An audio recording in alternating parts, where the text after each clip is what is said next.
अस्सलाम वालेकुम। मेरा नाम मोहम्मद मतीन शेफानी है। आज का सेशन हमने रखा है अस्थमा, रमज़ान और कोविड-19 के ऊपर। आज हमारे साथ जो गेस्ट हैं वो उनका मैं नाम बताता चलूँ। आज हमारे साथ डॉक्टर मुसव्विर अंसारी साहब हैं, जो कि पाकिस्तान के बड़े मारूफ पल्मोलॉजिस्ट में शुमार किए जाते हैं। डॉक्टर मुसव्विर अंसारी साहब एक्स हेड ऑफ पल्मोलॉजी हैं लियाकत नेशनल हॉस्पिटल कराची के। इसके अलावा डॉक्टर डॉक्टर साहब ने एकेडमिक्स और रिसर्च में भी बेशुमार कंट्रीब्यूशन की हैं। आज का जो हमारा सेशन है वो रमज़ान, अस्थमा और कोविड-19 के ऊपर होगा, जिस पे डॉक्टर मुसव्विर अंसारी साहब हमसे डिस्कशन कर रहे होंगे, जिसमें वो हमें कुछ टेक्निक्स बताएंगे रमज़ान और अस्थमा से रिलेटेड, और कोविड-19 के ऊपर जो अपडेट्स होंगी उसके ऊपर वो डिस्कशन कर रहे होंगे हमारे साथ। हमारे जो नाज़रीन हमारे साथ मौजूद हैं, उनसे रिक्वेस्ट है कि अगर आप लोगों के पास कोई भी सवाल हो रिगार्डिंग अस्थमा ड्यूरिंग रमज़ान, कि रमज़ान में अगर अस्थमा कुछ के अटैक्स आते हैं, कुछ भी होता है, तो आप वो सवाल हमें हमारे फेसबुक का जो सेशन चल रहा है उसमें आप लोग बेशक कमेंट्स में लिखते हैं। सेशन के एंड में वो सवाल हम डॉक्टर मुसव्विर अंसारी साहब से डिस्कस करेंगे और इंशाल्लाह हम उन सवालों को जवाब देंगे। तो अब हम लोग स्टार्ट करते हैं। मुसव्विर अंसारी साहब, I welcome you to this session and sir I would request you that you please proceed with the session now. बिस्मिल्लाहिर्रहमानिर्रहीम। शुक्रिया मतीन। नाज़रीन गिरामी, आज गेट्स फार्मा की दावत पर हम यहाँ जमा हैं। जो मेरा मौजूद सुखन है वो कोई 3 मौज़ूआत पर मुश्तमिल है: रमज़ान करीम, अस्थमा और कोविड-19 की बला। हम इसको समेटने की कोशिश करेंगे। मुझे बताया गया है कि मेरे भाई डॉक्टर्स के अलावा यहाँ पर मरीज़ और उनके मुताल्लिक़ीन और जनरल पब्लिक की नुमाइंदगी भी है। मैं सिलसिले कलाम को सिवाय उन जगहों पर के जहाँ पर कुछ मेडिकल टेक्निकल टर्म्स को इस्तेमाल करना पड़े, वहाँ पर मैं अंग्रेज़ी इस्तेमाल करूँगा, वरना मजमूई तौर पर कोशिश करूँगा कि ये बहस जो है हमारी वो उर्दू ही में हो। तो हम शुरू करते हैं। बिस्मिल्लाहिर्रहमानिर्रहीम। या अय्युहल्लज़ीना आमनु कुतिबा अलैकुमुस्सियाम, ऐ लोगों जो ईमान लाए हो, फर्ज किए गए हैं तुम पर रोजे। और ये इसलिए है कि हम मुत्तकी बन जाएं। कि कब? शहर रमज़ान, रमज़ान के महीने में। फमन शहिद मिनकुम शहर, और अगर तुम इस महीने को पालो तो फिर फलयसुम, रोज़ा रखो, इसके रोज़े रखो। जब इस किस्म का कोई ऑब्लिगेशन और इस किस्म का कोई हुक्म आता है तो इस कानून के साथ आमतौर पर कुछ इस्तिस्नात भी होती हैं, कुछ एग्जेम्पशंस भी होती हैं। ऐसे फास्ट की भी कुछ एग्जेम्पशंस हैं। वो ये है कि जो मैंने हाईलाइट की है, वह मन कान मरीज़न, और जो तुम में से मरीज हो, औ अला सफरन, या सफर पर हो, तो इद्दतहु अय्यामुन उखर, तो फिर वो इस तादाद को मुकम्मल कर ले बाद के अय्याम में। युरीदुल्लाहु बिकुमुल युस्रा, इरादा करता है अल्लाह तुम्हारे लिए आसानी का। वला युरीदु बिकुमुल उसरा, और नहीं चाहता वो तुम्हारे लिए कोई मुश्किल। अब ये वमन कान मरीज़ा की जब बात आती है तो हमें ये देखना होगा कि मर्ज की तारीफ क्या है। How do we qualify sickness? Doctor हजरात जब इंटेंसिटी के लिहाज से सिकनेस को क्लासिफाई करते हैं तो वो कहते हैं, आपने सुना होगा कि एक्यूट, सब एक्यूट और क्रॉनिक मर्ज। एक्यूट ज़ाहिर है कि कोई तेज और तुंद किस्म का बीमारी की कैफियत होती है, कोई सर्जिकल इमरजेंसी हो सकती है, कोई एक्यूट इन्फेक्शन हो सकता है। और क्रॉनिक में वो अमराज हैं जो चले आते हैं और अरसे तक रहते हैं। आमतौर पर ये स्टेबल और कंट्रोल रहते हैं। कभी कभी ये जब सर उठाते हैं तो ये कोई सब एक्यूट हालात पैदा करते हैं, और कभी कभी ये वाक़ईतन एक्यूट एग्जैजर्बेशंस की शक्ल में नमूदार होते हैं। सांस के हवाले से, अमराज तनफ़ुस के हवाले से, ये COPD जो हमारी क्रॉनिक ऑब्स्ट्रक्टिव पल्मोनरी डिजीज़ है, जो सिगरेट के मद्दाहों में ज़्यादा होती है, ये اس کے بھی کبھی ایکیوٹ ایگزیزربیشن آتے ہیں. اور ایزما تو ہے ہی ایسی چیز کہ جو ڈائنامک ہے, جو ٹریگرز کے ساتھ, وقت کے ساتھ, ماحول کے ساتھ بڑھتی گھٹتی رہتی ہے. تو یہ کیفیتیں ہیں کہ جس پر ہمیں ایز اے ڈاکٹر مرض کی شدت کا لحاظ کرنا ہوگا. اب دیکھیے, اگر کسی کو برونکیل ایزما کا, جیسے میں نے عرض کیا, ایکیوٹ ایگزیزربیشن ہو رہا ہے, یا اس کی کرونک برونکائٹس ایک ایکیوٹ حالت میں ہے, سیویئر انفلوئنزا ہے, کوئی ایکٹیو ریسپیریٹری ٹریکٹ انفیکشن ہے, تو یہ تو پھر ظاہر ہے کہ رخصت کی باتیں ہیں. اللہ نے اسی کو مرض کی رخصت دی ہے, یہ ایگزیمپشن ہے, اور یہ اس میں روزہ جائز نہیں ہے. نہ اس کی کوشش کرنی چاہیے, اور بعد میں جب یہ بہتر ہو جائے, یہ ایکیوٹ فیز ہٹ جائے, تو پھر روزے کی تعداد مکمل کر لینی چاہیے. اب یہ کنٹرول, اب یہ جو پلیز اس کا جو اسکرین یہ جو کنٹرول ہے, who is responsible for the disease control, who should decide to fast or not to fast, یہ پیشنٹ کی بھی ریسپانسبلٹی ہے اور فزیشین کی ریسپانسبلٹی بھی ہے. یہ ایک میتھمیٹکس اور اسٹیٹسٹکس میں ایک وین ڈائیگرام کہلاتا ہے, جو ریلیشن شپ بتاتا ہے ڈائیگرام میں. تو ہمارے پاس ایک تو پیشنٹ ہے, مریض ہے, اس کی جو کیفیت ہوگی وہ سبجیکٹو ہوگی. اس کے بعد ڈاکٹر ہے جو کہ آبجیکٹیولی معروضی حقائق کو دیکھے گا, اس کا معائنہ کرے گا. تو پیشنٹ کا انڈیویجول ایکسپیرینس سبجیکٹو ہوگا, ڈاکٹر کی میڈیکل اوپینین اس کے ایگزامینیشن اور اسسمنٹ کے نتیجے میں آبجیکٹو ہوگی. اور تیسرا جو ہے وہ دینی نقطہ نظر سے جو تھیوریٹیکل ایسپیکٹ ہے, جو ریلیجیس ڈسکورس ہے. یہ تین ریلیشن شپس ملیں گے تو ہم کسی فیصلے پر پہنچ سکیں گے. اس میں ایک مسلمان ڈاکٹر کی فرائض کیا ہے, وظائف کیا ہے.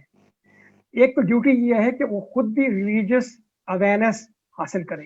اس کو یہ معلوم ہونا چاہیے کہ فاسٹنگ کن کنڈیشنز میں کی جا سکتی ہے یا کس میں نہیں کی جا سکتی ہے, اس کے ایگزیمپشن اور استثناءات کیا ہیں, اس میں وہ کیا پروسیجرز یا ٹریٹمنٹ موڈیلٹیز ہیں جو کہ روزے کو فاسد کر سکتے ہیں, اور وہ کانسیکوینسز اور کمپنسیشن کیا ہیں جو کہ ایک روزے کو میڈیکل گراؤنڈز پر توڑنے کی وجہ سے ہو سکتے ہیں. یہ ریلیجیس اویئرنیس ڈاکٹر کو بھی ہونی چاہیے اور اس کو مریض تک بھی پہنچانی چاہیے. ڈیوٹی ہے اس کی کہ اگر تم میڈیکل گراؤنڈز پر تمہاری طبیعت دوران روزہ خراب ہو جائے تو تم اس کو دوا لو گی, اور اس صورت میں یہ روزہ تمہیں قضا کرنا پڑے گا. اس کی کوئی کفارہ نہیں ہوگی, کوئی اسے پر جرمانہ نہیں ہوگا. ہاں, اگر تم نے یہ اوبلیگیٹری فرض روزہ بغیر کسی شرعی ریزن کے نہیں رکھا تو اس کا کفارہ ہوگا, یا اگر تم نے وہ توڑ دیا تو اس کا پھر کفارہ ہوگا, توڑنے کا کفارہ ہوگی.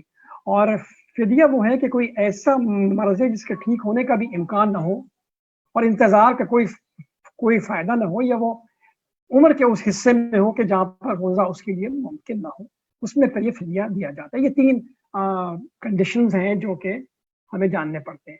اس طرح سے ریلیجیس اویئرنیس رکھنے اور دینے کے بعد سائیکولوجیکل سپورٹ ہے.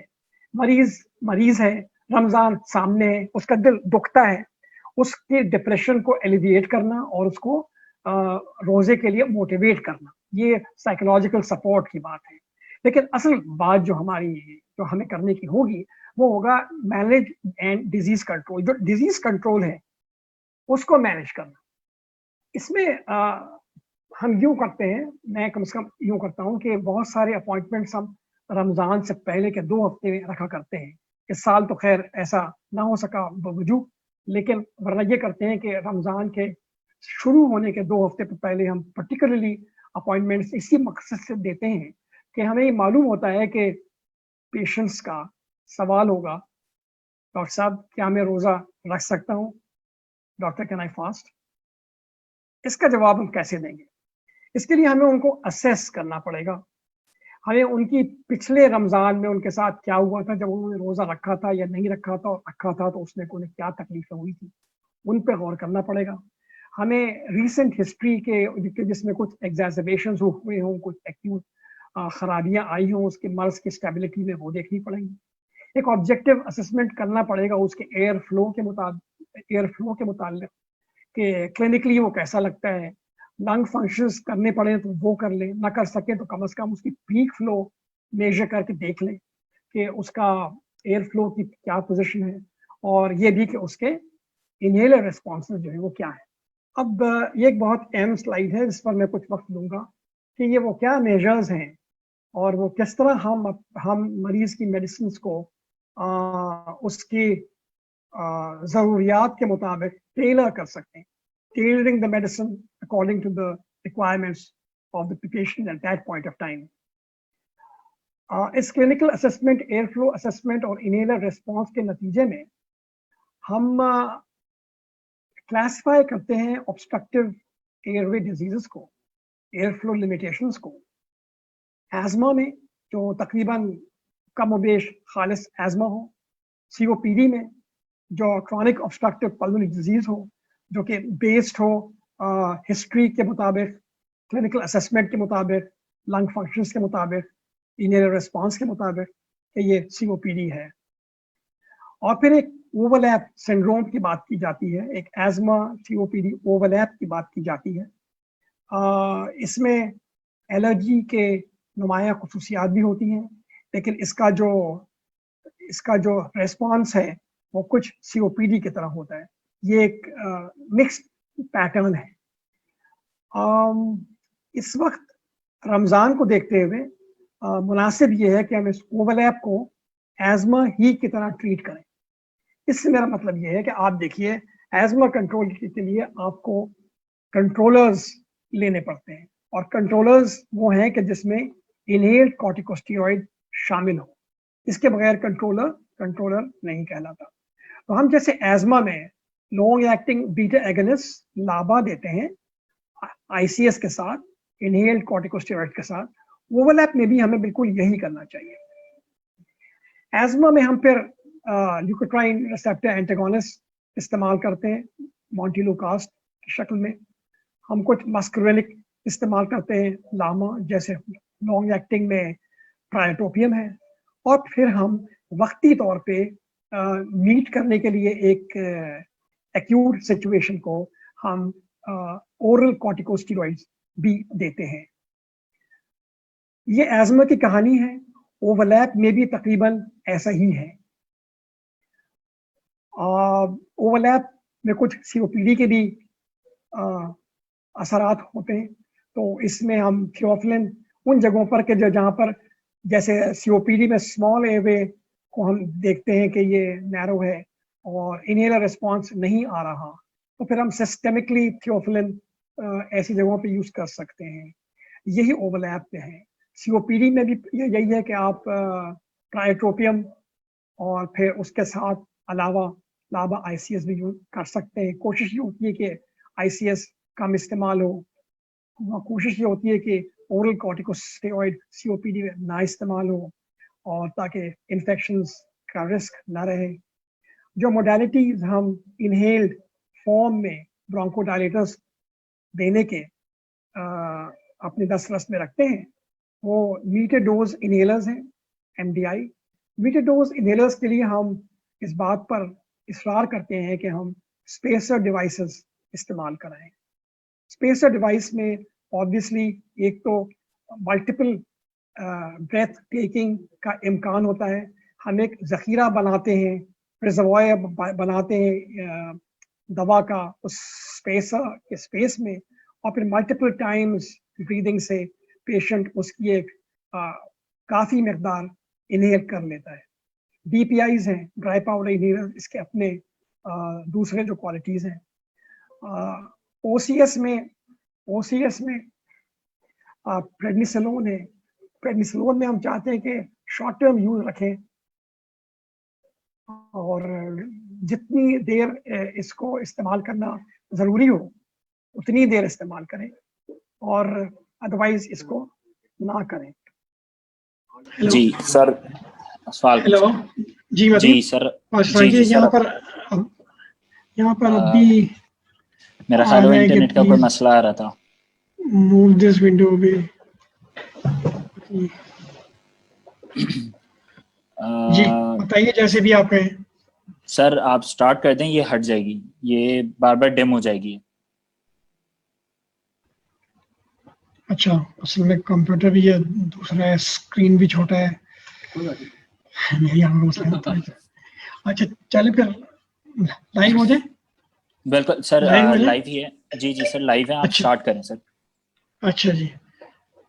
اعوذ باللہ من الشیطان الرجیم, بسم اللہ الرحمن الرحیم. انسان چاہتا کچھ ہے اور ہوتا جو ہونا ہے وہ ہے. پوری کوششیں کہ لوگ جو کر رہے تھے کنیکشن کو بحال کرنے کی, لیکن اللہ کی مرضی. ہم وہیں سے شروع کرتے ہیں جہاں ہم نے ڈسکشن رکھا تھا. وہ یہ تھا کہ ہم نے وہ انہیلرز کی اقسام بتائی تھی اور یہ بتانے کی کوشش کی کہ ڈیزیز کنٹرول کیسے کیا جائے رمضان کے دنوں میں روزے کی حالت میں لانگ ایکٹنگ میڈیکیشنز کے ساتھ. اس کے باوجود بھی ایک امکان یہ رہتا ہے کہ کسی وجہ سے ٹریگرز اگر کچھ ہو, انوائرمنٹل ٹریگرز ہو, کوئی ماحولیاتی تبدیلیاں ہوں اور اس کی وجہ سے کوئی نزلہ زکام وغیرہ, اس کی وجہ سے سانس کا حملہ ہو جائے, تو ایسی صورت میں ہمیں SOS ادویات استعمال کرنی پڑتی ہیں, ریسکیو انہیلر استعمال کرنے پڑتے ہیں.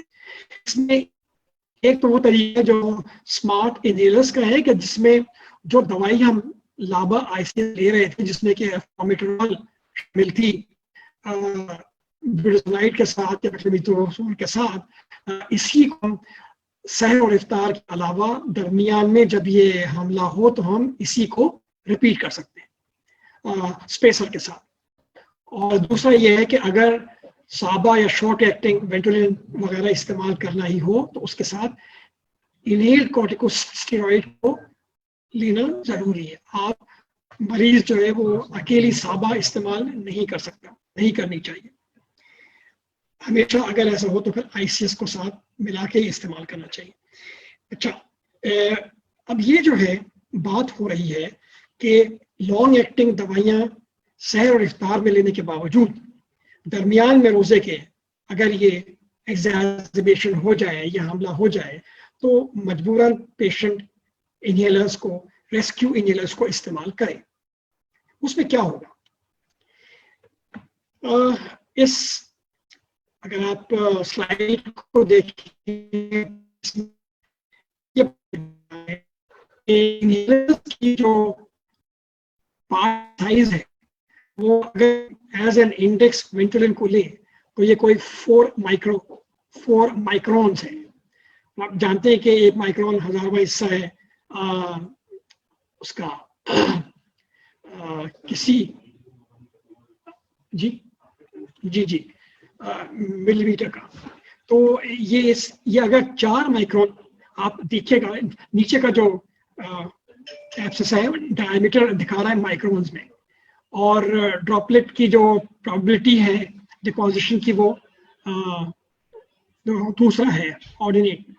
ان دو میں اگر آپ دیکھیں گے تو آپ یہ دیکھیں گے کہ 5 مائکرون سے کم یا 5 مائکرون کی حد تک اس کا جو ڈپوزیشن ہے وہ سیدھا ایلویولر ہے.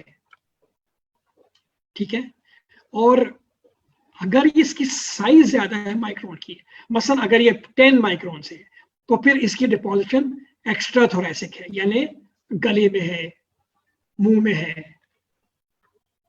فیرنکس میں ہے وغیرہ وغیرہ. تو انہیلرز بنانے والے کوشش یہ کرتے ہیں کہ اس کی پارٹیکل سائز اتنی چھوٹی ہو کہ یہ 4 مائکرون کے سے نیچے ہی ہو, اور بہت سارے ایسے ہیں جو سے نیچے ہیں, اس کا ٹیل انتہائی نالیوں میں ہو, ایلویولر تک ہو جائے, اور ٹریکیوبرونکل کے جو ڈسٹل نالیاں ہیں اس میں وہ جا کر ڈپوزٹ ہو. یہ ایک اور سلائیڈ ہے, یہ آپ لوگوں کو نظر آ رہی ہے وداؤٹ اینی ڈیفیکلٹی. یہ ایک SOS انہیلر یوزیج جب ہم کریں گے تو یہاں پر یہ پارٹیکل سائز کی جو میڈین एरोडायनेमिक्स होगी, में रुकने के बाद थूक के साथ अगर कुल्ली न की जाए या अगर स्पेसर इस्तेमाल न किया जाए तो फिर इम्कान है कि वो मेदे में जाए। इंटरनेट अनस्टेबल है। अच्छा, और अगर इसकी साइज इनसे छोटी होती है तो फिर ये रेस्पिरेबल पार्टिकल्स हैं which reach up to the alveoli, ये नहीं। अब इन मालूमात के साथ सोचना ये है कि does it validate the past, क्या इस तरह के मालूमात को रखते हुए ये समझिए इन्हें रोजा फासिद होगा। ये एक डिबेट है। इस पर जो इनपुट्स हैं, जो हमारी इनपुट है एक साइंटिफिक एस्पेक्ट को देखते हुए, वो ये है कि जो साइज के माइक्रोन्स हैं, इस तरीके से उनको एमडीआई प्रोपेल करता है और उनको आगे भेजता है, उसका हदफ ही जो है वो डिस्टल नालियों में, छोटी नालियों में जाना है। इसलिए उसकी पार्टिकल साइज ऐसी रखी नहीं जाती कि वो गले में रुक जाए। फिर हम स्पेसर के इस्तेमाल के भी इसीलिए सख्ती से इस पर जोर देते हैं। तो इस लिहाज से ओरोफेरिंक्स में पार्टिकल्स का रुकना बहुत कम इम्कान है। उसके बाद अगर स्पेसर यूज करने के बाद फिर कुल्ली भी कर ली जाए अच्छी तरह तो ये इम्कान भी मादूम हो जाता है। इस मालूमात पर हमारा ये ख्याल है बेसिकली कि हम ये नहीं कह रहे कि आप सारा दिन मरीज को इन्हेलर देते रहिए। हम ये कह रहे हैं कि लॉन्ग एक्टिंग ट्रीटमेंट देने के बाद अगर कोई अटैक हो जाए तो उसको इन्हेलर लेने की इजाजत होनी चाहिए बगैर इस खौफ के कि उसका रोजा फासिल हो।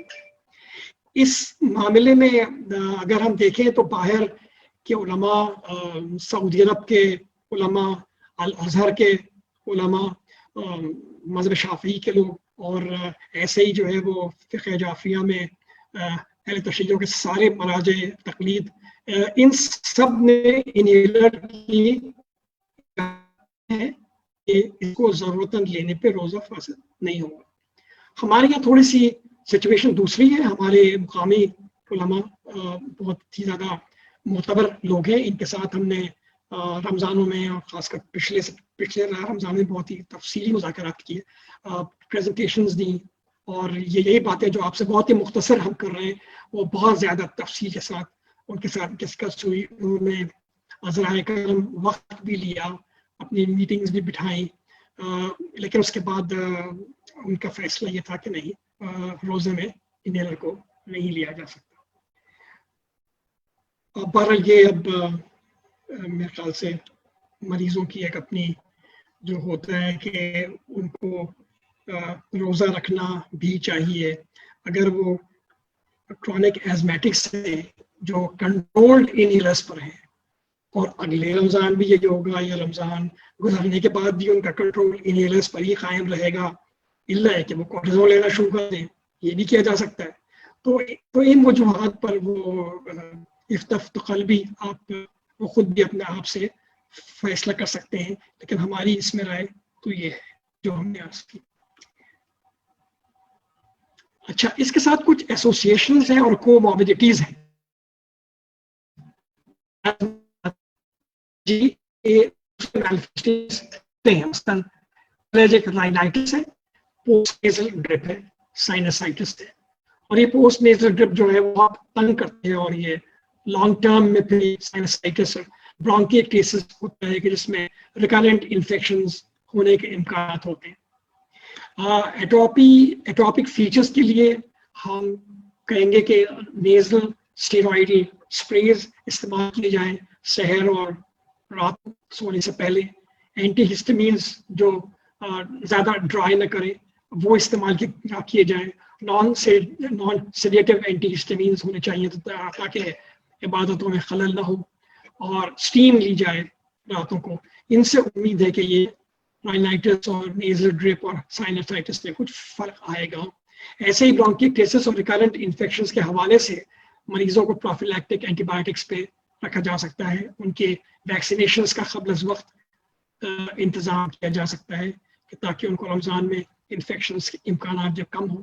GERD एसिड रिफ्लक्स बहुत कॉमन है, रोज़ों में ज़्यादा हो जाता है क्योंकि औकात खाने के मुख्तलिफ होते हैं। इसके अंदर फिर ड्रग्स हैं जो कि GERD को प्रिवेंट करते हैं, वो दिए जा सकते हैं। Proton pump inhibitors acid production कम करने के लिए।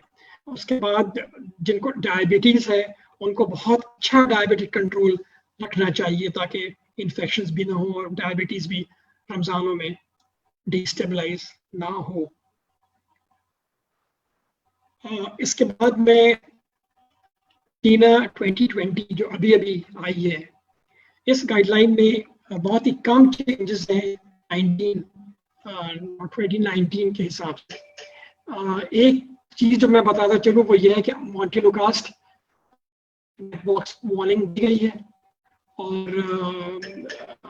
ये तो हम पहले से करते आए हैं कि जब हम बच्चों को मॉन्टेलोकास्ट देते थे तो हम पेरेंट्स से ये कहते थे कि आप इब्तदाई हफ्ता 10 दिन इनको वॉच करें कि ये कोई इनकी साइकोलॉजिकल इश्यूज तो नहीं होते, ये बहुत अग्रेसिव तो नहीं होते, ये कुछ आप कोई एबनॉर्मल एटीट्यूड तो इन बच्चों में अगर देखें तो हमें पता है, लेकिन ऐसा बहुत ही रेयर होता है। अब जो ब्लैक बॉक्स है उसमें उन्होंने बाकायदा सुसाइडल टेंडेंसीज को बहुत एम्फसाइज किया है और इस तरह की चीज़ें हैं। बाकी तो थोड़ी थोड़ी सी तब्दीलियां हैं, यही ICS लाबा पर जोर है और ये जो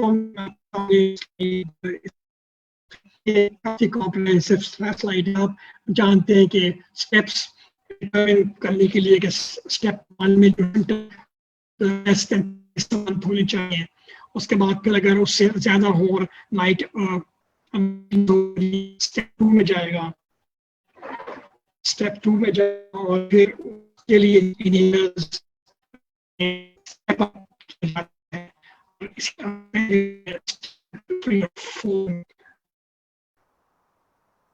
जो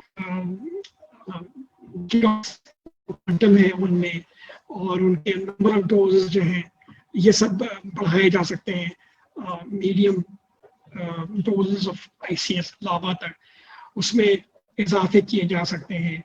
LTRA है, ICS को अलग से देना है, ये चीज़ें हैं। और स्टेप 5 में जो था कि जिसमें स्टीरॉयड डिपेंडेंस होने लगे और स्टीरॉयड के बगैर काम ना चल रहा हो, IgE लेवल्स बहुत हाई हो और इस तरह की एलर्जी प्रोफाइल बहुत ऑब्वियस और डोमिनेंट हो, तो इन सूरतों में फिर एंटी IgE दवाइयाँ जैसे ओमेलिजुमैब थी, ऐसे ही अब एंटी इंटरलॉकिन 5 और 4 को इन्होंने स्टेप 5 में इंक्लूड किया है। ये चेंजेस कुछ एस्मा कंट्रोल के हवाले से थी। आसान यह है कि आप सिम्टम्स के हवाले से एक कंफर्म डायग्नोसिस को मद्देनजर रखते हुए और कोमॉर्बिडिटीज को देखते हुए और जो आपके इनहेलर रिस्पॉन्सेज हैं उन सबको देखते हुए आप डिसाइड करें कि आपको स्टेप 1, 2, 3, 4 में से कहाँ आपका पेशेंट खड़ा है और आपको कहाँ से शुरू करना है। और इसीलिए से वो एज नीडेड इनहेलर्स हैं या ये जो है वो रिलीवर और rescue treatment, management and reliever treatment, MART जो है ये मार्ट का लॉगरिथम है, इसको देखते हुए आप अपने मरीज को इनहेलर्स डिसाइड करेंगे। इसके बाद जीना गाइडलाइंस ने इसी इशू में जो ये 2020 का है कोविड के बारे में मैसेज दिए हैं। ये मैसेजेस चूंकि बहुत इंपॉर्टेंट है, इनको आप हम जानते हैं लेकिन इसको रिपीट कर लेना जरूरी है।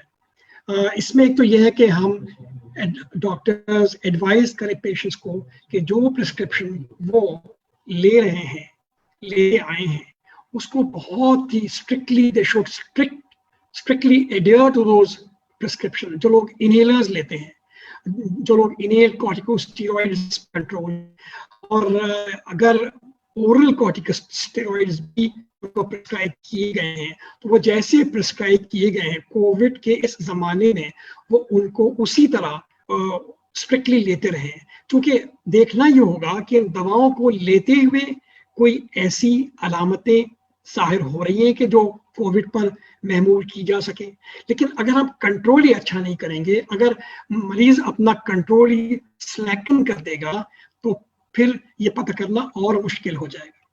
तो ऐसे ही फिर कंट्रोलर और रिलीवर मेडिसिन को डायनामिकली इंक्रीज करना, अगर एज़मा हो रहा है, एक शॉर्ट कोर्स लेकर सीवियर एज़मेटिक एक्सैर्बेशन को कंट्रोल कर लेना, ये चीज़ें ज़रूर करनी चाहिए। उसके अलावा जिन चीज़ों को नहीं करना चाहिए उसमें कोविड के वायरस, जो कि हम आगे देखेंगे कि इसका ट्रांसमिशन बहुत ही इंसीरियस शातिर किस्म का ये वायरस है और ये बहुत ही कई तरीक़ों से हमलावर होता है। तो नेबुलाइजर्स का इस्तेमाल इस सूरत में नहीं करना चाहिए ताकि ड्रॉपलेट इन्फेक्शंस ना फैले, डिसेमिनेशन ना हो। और सबसे बेहतर गैजेट इसमें प्रेशराइज्ड MDI है, मीटर डोज इनहेलर है, और वो भी स्पेसर से इस्तेमाल किया जाए। ये सबसे ज़्यादा प्रेफर्ड ट्रीटमेंट है सीवियर एक्सैर्बेशंस का और कोविड के ज़माने में।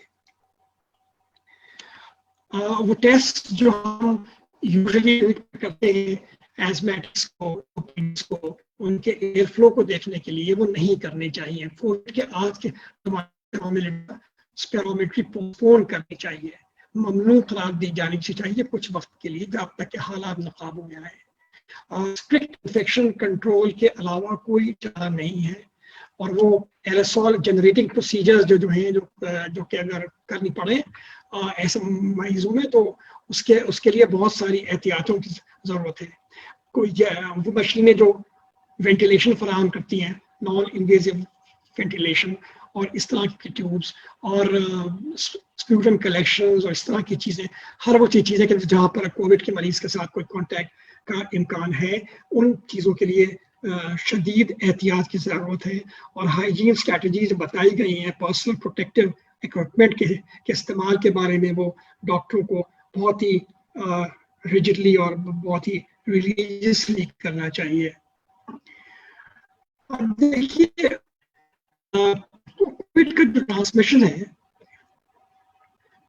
ट्रांसमिशन है उसकी 3 तरीके हैं। एक तो है सिम्टोमेटिक ट्रांसमिशन, ये उस वक्त है कि जब सिम्टम्स हो कोविड के, और रेस्पिरेटरी ड्रॉपलेट्स के जरिए से, छींकने से और कॉफिंग से ये जाए, या इवन अगर वो छींके भी ना, खांसे भी ना, लेकिन आप उसके साथ एक बंद कमरे में कुछ वक्त तक रहें, तो वो जो एयर करंट्स प्रोड्यूस करेगा उनको इनहेल करने से भी अल्टीमेटली ये वायरस ट्रांसफर हो सकता है। इसके अलावा कांटेक्ट से जो सर्फेसेस हैं कि जहाँ पर ये वायरस गिरता है, वहाँ पे घंटों और कई दिन ये सर्फेस पर रहता है एक्टिव, और अगर उसका डायरेक्ट कांटेक्ट हो जाए और फिर वो हाथ, मुंह या आंखों तक जाए या नाक तक जाए, तो फिर ये वायरस ट्रांसमिट हो जाएगा। Although the most contagious days are the ones in which the patient is sickest, लेकिन वायरल शेडिंग जो है वो पहले 3 दिन और ऑनसेट से शुरू हो जाती है। ये हम बात कर रहे हैं सिम्टोमेटिक्स की ट्रांसमिशन की। अब सिम्टम्स जाहिर होने से पहले इसका इंक्यूबेशन पीरियड भी बहुत ही वैलिड है। एवरेजली हम इसको 5 to 14 डेज कहते हैं, बल्कि 5 to 6 days on an average कहते हैं, लेकिन ये 3 to 14 डेज तक के भी चल सकता है, इवन बियॉन्ड दैट। तो ये उस वक्त के जब अभी सिम्टम जाहिर ना हो, प्रीसिम्प्टोमेटिक पीरियड ट्रांसमिट करेगा और हमें कुछ पता नहीं चलेगा। उसके बाद वो है कि जिनको कभी सिम्टम्स आए ही ना, ट्रांसमिशन फ्रॉम द पर्सन, तो ये रोकना बहुत मुश्किल है। इसका जो R0 है, R0 एक एपिडेमियोलॉजिकल टर्म है जो कि आपको ऊपर टाइटल के साथ नजर आ रही है कि इसकी रिप्रोड्यूसिबिलिटी कितनी है। एपिडेमियोलॉजिकली ये एक मरीज कितने मरीजों को सकता है ऑन एन एवरेज, तो ये कोई 2 to 4 की एवरेज कोविड के बारे में है। जो आखिरी इत्तलात न्यूयॉर्क और यूरोप से हैं वो 5.7 तक भी इसकी ट्रांसमिसिबिलिटी देखी गई है। लेकिन अगर आप 4 का भी हिसाब कर लिए तो एक कोविड का मरीज 4 को ये मर्ज देगा, वो 4 16 को देंगे, 16 64 को देंगे। ये वो एक्सपोनेंशियल ट्रांसमिशन है जिसकी वजह से डॉक्टरों को परेशानी होती है। इसको समझाना आवाम उन्नास को चाहिए और उन्हें समझना चाहिए।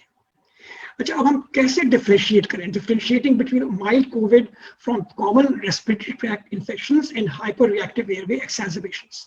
देखिए, पेशेंट जो कोविड में कुछ माइल्ड अपर रेस्पिरेटरी सिम्टम्स होते हैं कि जिनको डिफरेंशिएट करना दूसरे कॉमन कोल्ड से, दूसरे वायरसेस से, राइनोवायरस, एडिनोवायरस, एंटेरोवायरस, इवन दूसरे कोरोना वायरस से बहुत मुश्किल है, नामुमकिन है, बगैर इसके कि हम स्पेसिफिक लेबोरेटरी टेस्टिंग करें, पीसीआर करें, अगर एंटीबॉडीज बननी शुरू हो गई है सीरोलॉजी करें। ये सब कुछ एक फ्लूइड हालात है, टेस्टिंग किट्स की कमी है, तो it is very difficult to differentiate कि हम माइल्ड कोविड को और दूसरी रेस्पिरेटरी इलनेसेस के साथ जो है वो कैसे डिफरेंशिएट करें। क्रॉनिक रेस्पिरेटरी डिजीजेस में जिसमें एलर्जिक राइनाइटिस है, ब्रोंकाइटिस है, ब्रोंकियल एस्मा है, इसमें भी तो कोविड हो सकता है। तो हम कैसे इसको समझेंगे, डिफरेंशिएट करेंगे कि वर्सनिंग सिम्टम जो है वो रेस्पिरेटरी सिम्टम जो है वो मर्ज के बढ़ने से हैं या कोविड से हैं। तो हमें बहुत अच्छा कंट्रोल इन अमराज पे रखना चाहिए, और उसके बावजूद अगर हमें वर्सनिंग सिम्टम्स दिखाई दें तो फिर हमें माइक्रोबायोलॉजी टेस्टिंग करनी और करवानी चाहिए। डिजीज पैराडाइम जो हम देखते हैं, एक तो अल्हम्दुलिल्लाह 80-81% की माइल्ड इलनेस होती है, और ये वो वजह है कि अवाम उन्नास कहते हैं यार हल्की सी चीज है, फ्लू ही तो है, 80% लोग तो ठीक हो जाते हैं। ये 80% लोग तो ठीक हो जाते हैं, लेकिन जब सोर थ्रोट होता है, नेजल कंजेशन होता है, हेडेक होता है,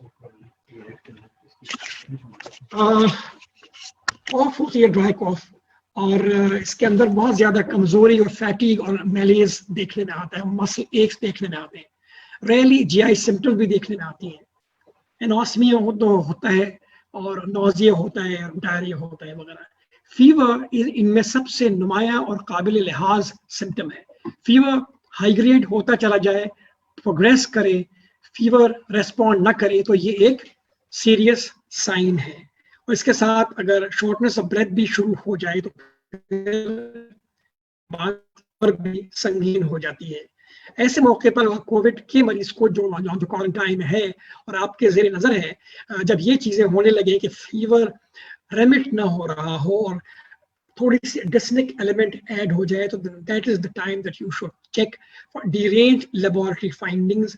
आप देखिए कि इनके अंदर इन्फ्लेमेटरी इंडिसेस, मार्कर्स बढ़ तो नहीं रहे हैं, सीआरपी का क्या हाल है, सीरम फेरेटिन वो चीज है जो आपको इत्तला देता है कि आगे एक साइटोकाइन स्टॉर्म आ सकता है, और फिर ऐसे ही थ्रॉम्बस फॉर्मेशन और कार्डियक कॉम्प्लिकेशंस के लिए ये आपको लेबोरेटरी टेस्ट करवाने चाहिए। और अगर ये चीज़ें निशानदेही करती हैं कि ये कोविड बिगड़ रहा है, तो आपको चाहिए कि उन्हें आप फौरन हॉस्पिटल्स भेजें।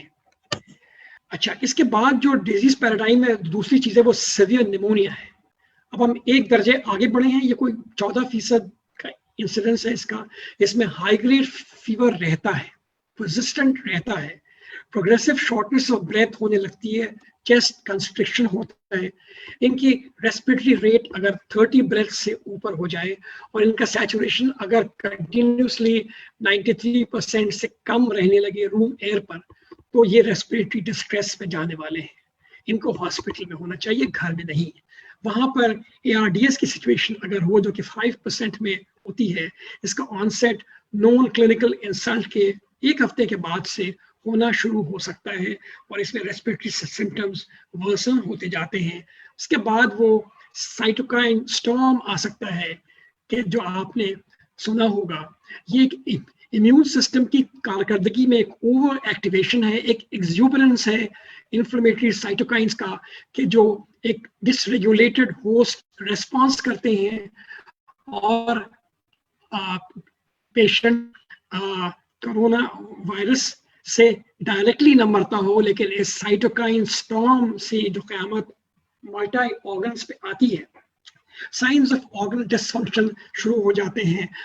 लंग्स के हिसाब से ARDS, हार्ट के हिसाब से cardiac अरिथमियाज, myopathy, cardiac failure, renal failure kidneys का, और सीक्वेंशियल ऑर्गन फेलियर को फिर आप असेस करते हैं सोफा स्कोर से।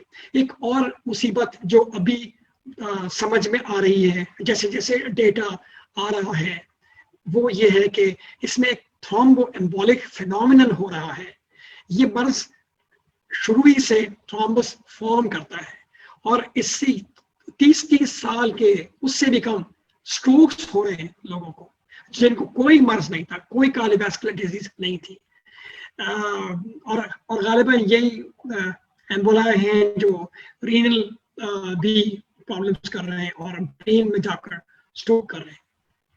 ये बेसिकली ये वायरस और इसकी आफ्टरमैथ, इसकी सीक्वलें अभी तक कंप्लीटली पहचान में नहीं आई है और आ सकती हैं, वक्त लगेगा रिसर्च के लिए। ये तो अभी इनपुट्स आ रही हैं और ये इनपुट्स गलत भी नहीं है, इनको हिसाब में रखना चाहिए। सेप्टिक शॉक और फिर मोर्टेलिटी रेट जो है जब स्टॉर्म के बाद 50 to 80% की अमवात है। आप उन 80% को कुछ होने वालों को एक तरफ, और ये मजबूर है जो इंसान है, जो हमारे जैसे इंसान है, तो कल तक हमारे साथ थे, आज 50 to 80% मोर्टेलिटी उनकी होती है इस मुकाम पर आने के बाद। और हम डॉक्टर बिरादरी में सारी दुनिया में ये देख रहे हैं, हेल्थ केयर वर्कर्स को देख रहे हैं। तो खुदा के लिए इसको, इस मर्ज की शिद्दत को हल्का मत लीजिए, न लेने दीजिए। फिर नो डेफिनेट ट्रीटमेंट और वैक्सीन येट, ये वो मर्ज है जिसका अभी तक कोई डिफाइंड इलाज नहीं है। HCQ ट्रायल्स पर है, एंटीवायरल ट्रायल्स पर है, जितनी भी और चीजें, प्लाज्मा है और इंट्रावेनस IG, ये इम्यूनोग्लोबुलिन्स है, ये सारी चीजें अभी ट्रायल पर है। अभी तक कोई डेफिनेट ट्रीटमेंट नहीं है, ना अभी वैक्सीन कहीं नजदीक है। आज के आला शुमार पाकिस्तान के ये हैं कि 21,501 केसेस हैं। एक हफ्ते पहले मैं इसी तरह की एक प्रेजेंटेशन कहीं दे रहा था, 10 दिन पहले तो कोई 6,000 का नंबर था, आज ये 21,000 है। आज के दिन में 24 घंटे में 1,305 नए केसेस। क्या ये एक्सपोनेंशियल एक्सपेंशन नहीं है? 486 डेथ्स है। हम आज जहां हैं वो एक, हम अभी स्पाइक कर रहे हैं, अभी हम स्पाइक में ऊपर जा रहे हैं, अभी में फ्लैटनिंग द कर्व की नौबत नहीं आई है। ये फ्लैटनिंग ऑफ कर्व वक्त के साथ होगा, इस वक्त को गुजारना होगा। इस वक्त को गुजारने के लिए एक्चुअली तो हमें एक इंटेंस लॉन्ग लॉकडाउन की जरूरत है। अब हमारे माशी हालात इसकी इजाजत नहीं देते, हमारी उपज इस बात की कायल नहीं है। रमजानों में घर में अनाज खाने काफी समझते हैं, जिक्र अस्कार को। अच्छा जी, तो मेरे ख्याल से ये सिलसिला है, अल्लाह ताला हमें फिर मिलाए और ये सिलसिला कायम रहे इस आगही के सफर का।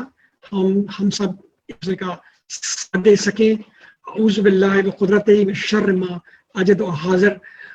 अल्लाह अपनी कुदरत से रिफ्यूज दे, पनाह दे, और अपनी ताकत से इस शर से जो हम अपने अतराफ देख रहे हैं।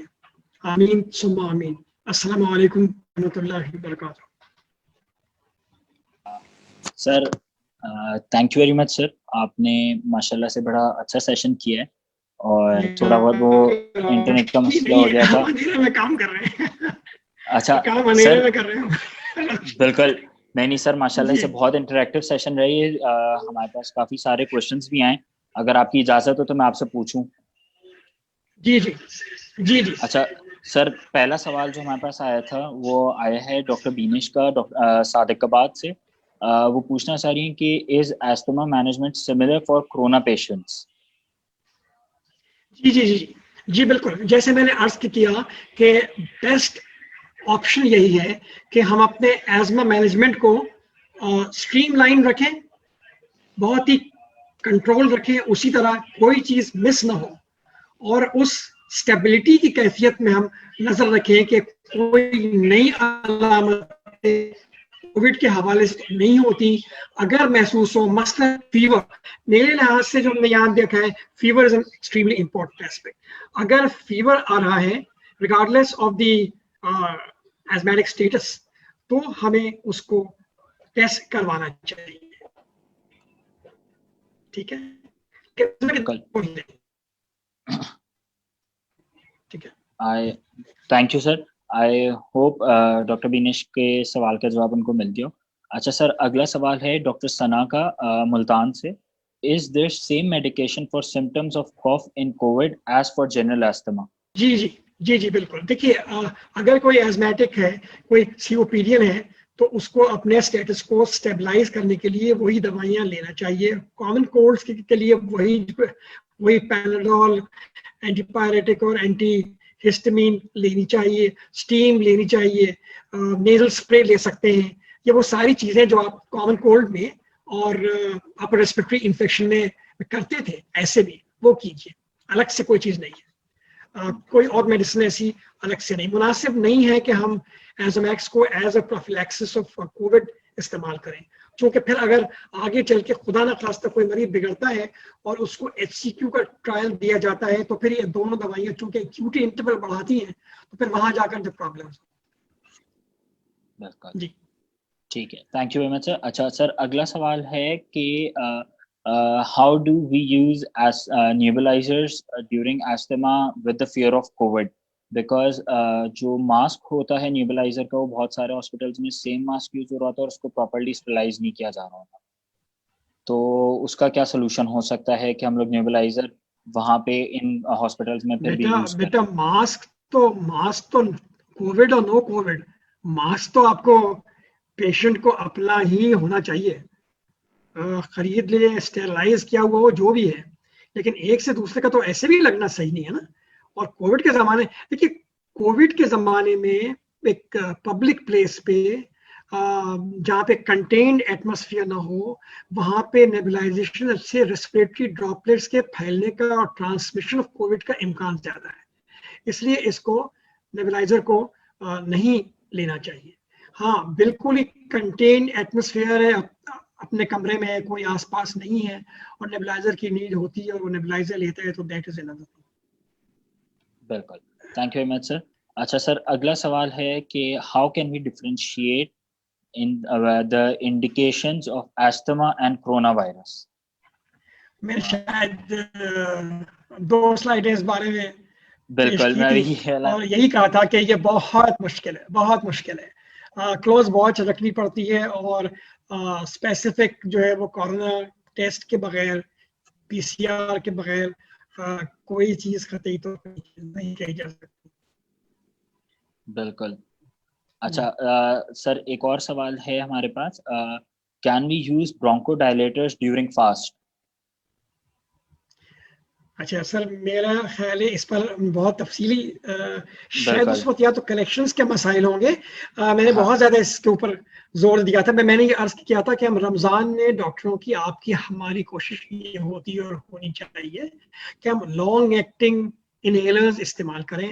لابا آئی سی ایس کا جو کامبینیشن ہے ڈیفینیٹلی وہ استعمال کریں تاکہ وہ سحر پر اور افطار پر وہ پیشنٹ لے لیں. انہیلرز 12 گھنٹے کی بات ہوتی ہے لیکن تجربہ بتاتا ہے، آپ نے بھی دیکھا ہوگا کہ کئی سارے انہیلر لانگ ایکٹنگ ہوتے ہوئے بھی 8 گھنٹے کے بعد سمٹم شروع ہو سکتے ہیں اگر ویل کنٹرول ایزما نہ ہو. ان صورتوں کے لیے اور اگر کسی وجہ سے ٹریگر ہو جائے ایزما تو اس وقت as a rescue medicine rescue inhaler لینا پڑتا ہے، لینا چاہیے اپنی جان بچانے کے لیے، صحت کے لیے. اس کو ہمارا جو سائنٹیفک ایویڈنس ہم پیش کرتے ہیں وہ یہ ہے کہ یہ معدے میں نہیں جاتا. اس کے ذرات بنائے اس لیے گئے ہیں کہ یہ ٹرمینل برونکائی میں جائے، وہاں تک جائے. تو اس کا امکان کہ یہ معدے میں جائے گا اور روزہ فاسد کرے گا نہیں ہے. لیکن یہ بات پھر مفتیان کے درمیان ڈیبیٹ ہے. اس کا بہت سارے مفتیان کرام جو ہیں باہر خاص کر اور اہل تشیع میں بھی وہ سب اس کے قائل ہیں کہ انہیلر لیے جا سکتے ہیں.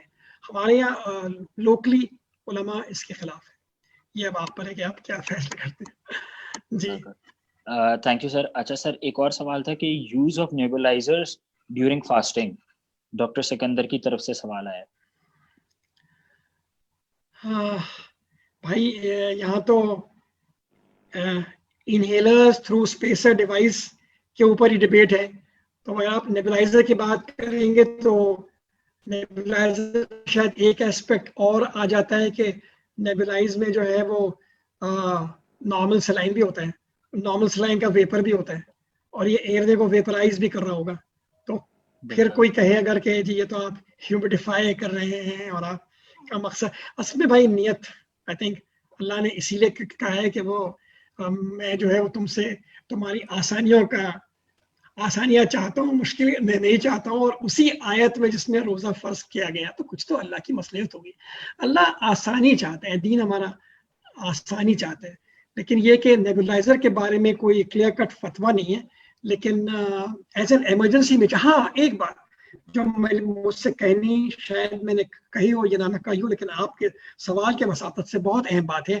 اگر روزے کی حالت میں آپ نے تکلیف کم کرنے کے لیے اس ہدف سے اپنے مرض کی شدت کو کم کرنے کے لیے اگر آپ نے انہیلر لے لیا یا آپ نے نیبولائزر لے لیا, تو اس کے بارے میں ہمارے مفتیان کی بھی یہ رائے ہے کہ یہ آپ کو قضا کرنا پڑے گا. روزہ ضائع ہوگا, قضا کرنا پڑے گا, لیکن کفارہ نہیں دینا پڑے گا. تو اگر ایسا ہو تو آپ بڑے اطمینان سے نیبولائزر لیں اور اپنی طبیعت کو صحیح کریں, روزہ برقرار رکھیں اور بعد میں احتیاطاً آپ ایک روزہ رکھ لیں. بالکل سر, تھینک یو. خدا ہو جائے. ٹھیک ہے, تھینک یو سر. اچھا سر ایک اور سوال تھا ہمارے پاس. سر سمر آنے والے جون جولائی, اور اس کے ساتھ امکانات ہیں کہ ہیٹ ویوز ہوں گی بہت زیادہ, جس طریقے سے نیوز میں بھی آ رہا ہے. تو کیا ہیٹ ویوز کی وجہ سے ایکسرسیویشنز جو ہوتی ہیں ایسٹمیٹک پیشنٹس میں وہ انکریز ہوں گی, اور اس سے ہم کس طریقے سے ایسٹمیٹک پیشنٹس بچ سکتے ہیں؟ جواب ہے یہ کہ دیکھیے ہیٹ بڑھے گی تو گھروں میں جن لوگوں کو اے سی استعمال کرنے کی سہولت ہے دفاتر میں اور گھروں میں, تو وہ ان اینڈ آؤٹ آف اے سی ہوں گے. گاڑیوں میں اے سی ہوتا ہے, وہ ان اینڈ آؤٹ آف اے سی ہوں گے. یہ ٹیمپریچر چینج جو ہے یہ ٹریگر کرتا ہے ایزما کو, تو اس کا لحاظ کرنا پڑے گا. ورنہ میرے خیال سے گرمی بذات خود تو ایزما کوئی اتنا نہیں کچھ کہے گی سوائے اس کے کہ بہت ڈرائینس ہو, بہت ہیومڈیٹی, بہت ڈرائینس, یہ دونوں بھی ٹریگرز ہیں ایزما کے. اور اس جگہ میں اس متھ کو نیگیٹ کرتا چلوں کہ یہ ایک جو متھ ہے کہ جی گرمی آئے گی تو کووڈ بھاگ جائے گا, یہ ایسی گرمی نہیں ہے جو کووڈ کو بھگائے کے اوپر کوئی آ جائے. جی اچھا سر بس سر ایک آخری سوال ہے سر. کچھ لوگوں کا کنسرن آ رہا ہے کہ کووڈ کی وجہ سے سب کو ماسک پہننے پڑ رہے ہیں تاکہ انفیکشن سے بچیں, وہ لوگ وائرس سے بچیں. تو وہ جو ماسک پہن رہے ہیں اس کی وجہ سے کیا استھما کی جو ایکسرسیبیشنز ہیں کیا اس میں انکریز ہوتا ہے؟ اگر وہ ماسک پہن کے گھوم رہے ہیں ہر جگہ تو ایکسرسیبیشنز انکریز ہوں گی ان کی؟ نہیں دیکھیں آپ حج میں اور ایسے موقعوں پہ ایک دنیا جو ہے وہ ماسک استعمال کرتی ہے, اور اس میں ایزمیٹکس بھی ہوتے ہیں. یہ تو ظاہر ہے کہ ڈسٹ وغیرہ ٹریگرز نہیں کریں گے, وہ تو جب لگائیں گے ماسک لگا کے جائیں گے تو ڈسٹ اور وہ جو انوائرمنٹل ٹریگرز ہیں وہ تو اور بھی جو کم ہوں گے. آلدو یہ جو ہمارا عام ماسک ہے یہ بھی کووڈ کو کچھ نہیں کرتا, کووڈ اس میں سے گزر جاتا ہے. اور N95 کے علاوہ کوئی چیز ایسی نہیں ہے کہ جو اس سے بچا سکے. لیکن بہرحال وہ کوئی تو N95 نہیں لے سکتا. تو کہنے کا مطلب یہ ہے کہ نہیں, آئی ڈونٹ تھنک کہ ماسک لگانے سے ایزما میں کوئی اضافہ ہوگا. نقاب سے اور ماسک سے ایسا نہیں ہونا چاہیے. ٹھیک ہے سر. اچھا ایک چیز اور ہے جو آئی تھنک میں انسیڈنٹلی میں کل دیکھ رہا تھا, میری نظر پڑی کہ جو یہ انڈیکس ہوتا ہے ہمارے ایئر پولوشن کا, بالکل, جس کو کیا کہتے ہیں آپ, سر ایئر کوالٹی انڈیکس کہلاتے ہیں, AQI جو ہوتا ہے جی. تو یہ کراچی کا کل کا 47 تھا, and I was amazed. یہ تو کبھی 120 سے کم ہوئی کبھی کوئی نہیں. تو غالباً یہ جو دھوئیں کی کمی ہے, بسیں نہیں چل رہی ہیں اور اوپر ہوائی جہاز نہیں چل رہے ہیں, تو یہ पूरा एटमॉस्फेयर, ऐसे भी आप देखेंगे कि रातों को जरा आजकल सितारे ज्यादा रोशन नजर आते हैं, तो I think definitely pollution levels और एयर क्वालिटी में इम्प्रूवमेंट आया है। बिल्कुल सर, और इसकी वजह से ओवरऑल जो एस्थमेटिक पेशेंट्स जी। हैं उनको भी एक रिलीफ मिला होगा।